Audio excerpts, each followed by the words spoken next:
किमान वेतन मिळावे या मागणीसाठी सांगली जिल्ह्यातील आरोग्य मित्र यांनी उपोषणाला सुरुवात केली आहे। सांगलीच्या जिल्हाधिकारी कार्यालयासमोर सांगली शहरातील विविध रुग्णालयात आरोग्य मित्र म्हणून काम करणाऱ्या आरोग्य मित्रांनी आपलं उपोषण सुरू केलं।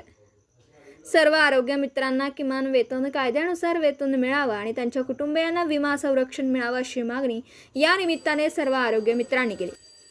सांगली जिल्ह्यातील मोठ्या रुग्णालयांमध्ये एकूण 55 आरोग्य मित्र 2013 पासून सेवेत आहेत। या सर्व आरोग्य मित्रांना सध्या 12,000 पर्यंत मानधन दिलं जातं।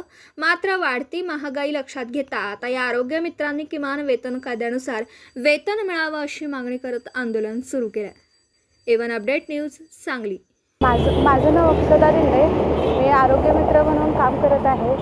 गेली 5 वर्ष मी योजनेमध्ये काम करते। 5 वर्षांमध्ये माझं पेमेंट हे 11,465च आहे, त्याच्यामध्ये काही वाढ झालेली नाही। तर शासनाने आमच्या मागण्यांकडे लक्ष द्यावं आणि आमची आताची मागणी आहे की आमचं किमान वेतनानुसार आमचं पगार व्हावा। नंतर आमच्या कुटुंबियांना विमा संरक्षण मिळावं आणि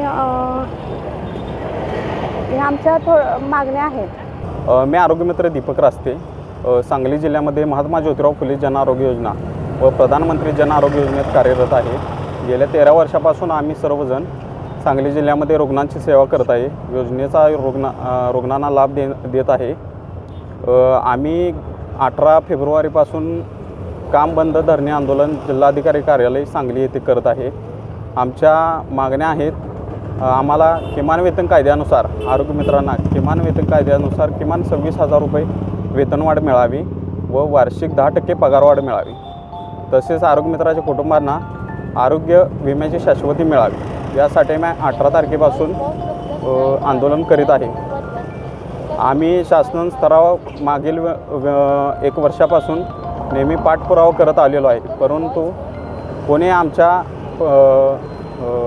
निवेदनाची किंवा मागणीची दखल आजपर्यंत घेतलेली नाही। तरी आम्हाला शासन दरबारी माननीय आरोग्यमंत्री साहेब प्रकाश आंबेडकर साहेबांनी व माननीय CEO साहेबांनी आमच्या मागणीची दखल घेऊन लवकरात लवकर आम्हाला न्याय मिळवून द्यावा ही विनंती त्यांना करतो।